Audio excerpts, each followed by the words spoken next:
You can't give away what you don't have. Now, it sounds ridiculous, but it's more than what meets the ear as you hear this. You can't give away what you don't have. People who are not good at giving away love can't give away love because they don't have it to give away. If I want to give you a dozen oranges, I can't give you those dozen oranges unless I go out and pick up 12 oranges someplace. Otherwise, all it is just empty rhetoric. And the same thing is true of virtually everything in your life. You can't give away love for others if you don't have love in here to give away. If what you have in here is contempt, if what you have in here is anger, if what you have in here is fear, then these are the things you're going to be giving away in your life. Don't allow your emotions to control you. If you don't discipline and contain your emotions, they will use you. Your mind goes on automatic. Weeds don't have to have any encouragement to grow. You don't have to water them. They don't have to get sunshine. They don't have to have fertile ground. They will grow through the cracks of a sidewalk. But if you want to grow orchids or roses or any kind of exotic flowers, there are special processes and procedures you must go through. You don't have to force yourself or motivate yourself to think negatively, to be depressed, to hate somebody, to want revenge, to want to get back at somebody, to beat yourself up over the head, to feel loaded with guilt. You don't have to make any effort to do that. You've got to be willing to harness your will. Your mind is on automatic. It will do that by itself. You've got to find ways to increase your sense of self-appreciation, because if you don't, you're bombarded with negative stuff every day that beats you down, and you will find yourself unconsciously engaged in self-destructive behavior. If you don't program yourself, life will program you. You've got to get grounded. You've got to train your mind to serve you. Just make up your mind. This is not going to control you. You have got to make a declaration. This is what you stand for. You're standing up for your dreams. You're standing up for peace of mind. You're standing up for health. You want it, and you're going to go all out to have it. It's not going to be easy. When you want to change, it's not easy. If it were in fact easy, everybody would do it. But if you're serious, you'll go all out and say, in spite of this, I'm in control here. I'm going to turn this situation around. I'm not going to sit back and moan and cry over what happened and what went wrong and who did what. I'm going to do something about this situation. Many years ago, I read a book by Terry Cole Whitaker. It was a classic. What you think of me is none of my business. Think of the amount of time that is wasted on negative energy, wondering what other people think of you. What they think of you really doesn't make any difference. It's what you think of you that makes a difference. So as you go through the day, don't worry about what other people think of you. Just say, I'm all right. I'm God's highest form of creation. So what people tell you doesn't matter at all. It's what you stack. It's what you assemble. It's what you create. It's the habit of what you put in your head. And today I don't blame you, because we got a whole culture that's always blaming somebody else for something in their life. It's truly a scientific fact that when you change the way you look at things, the things you look at change. And now you take this tiny little subatomic particle, and you take it and you put it in a particle accelerator, and you rev up the speed of these things and collide them at 250,000 miles per hour. You collide them, you open up the particle accelerator looking for your source, and guess what's in there? Nothing. No thing. That the dot that began you originated from a field of energy that has no boundaries, no beginnings, no ends. It's infinite.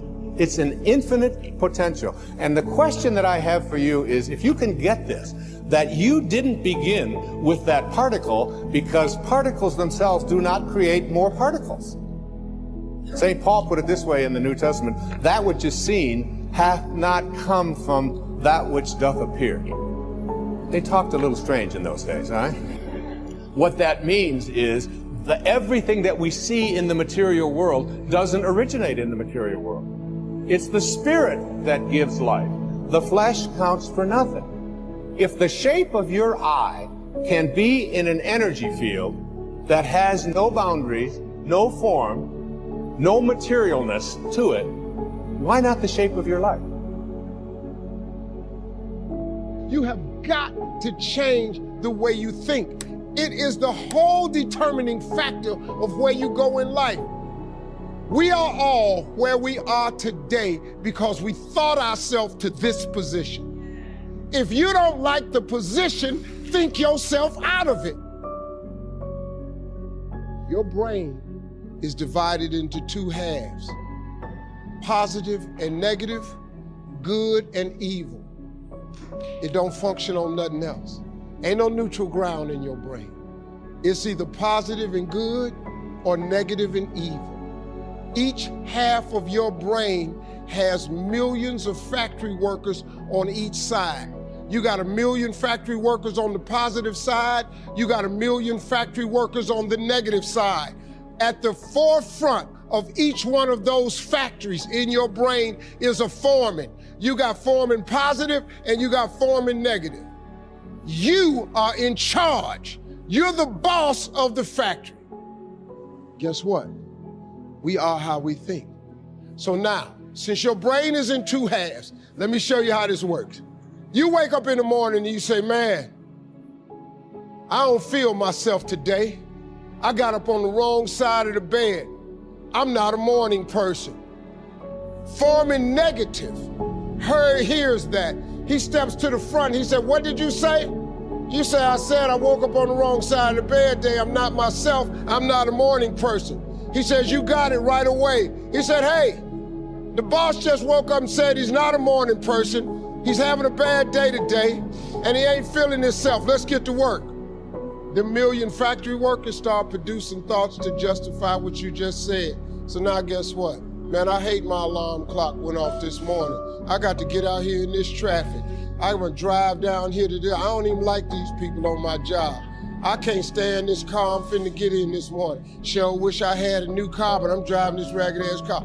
And on and on and on. And your day starts tumbling into what you ordered at the top of the day. You can wake up in the morning and you say, you know what? Today is gonna be a great day today. I expect something really good to happen for me today. You said, what did you say? You say, I said I'm having a great day today. I expect something good to happen today. Foreman positive turns around and goes, all right, let me have your attention. Steve's having a great day today. He's expecting some wonderful things to happen. And man, let's get it going. And they start manufacturing thoughts. Same brain. Man, I can't wait to go to work today. It may not be the job I want, but at least I got a job. I'm so grateful I got a car to drive to work today. Hey man, at least I got a check coming in. I appreciate the fact that I don't have a car, but at least I can walk to the train. Man, this is gonna be great today. That's how your mind works 24/7. It never turns off. Change your attitude, you change your altitude. It all depends on how you look at it. Our lives are mostly affected by the way we think things are, not the way they are.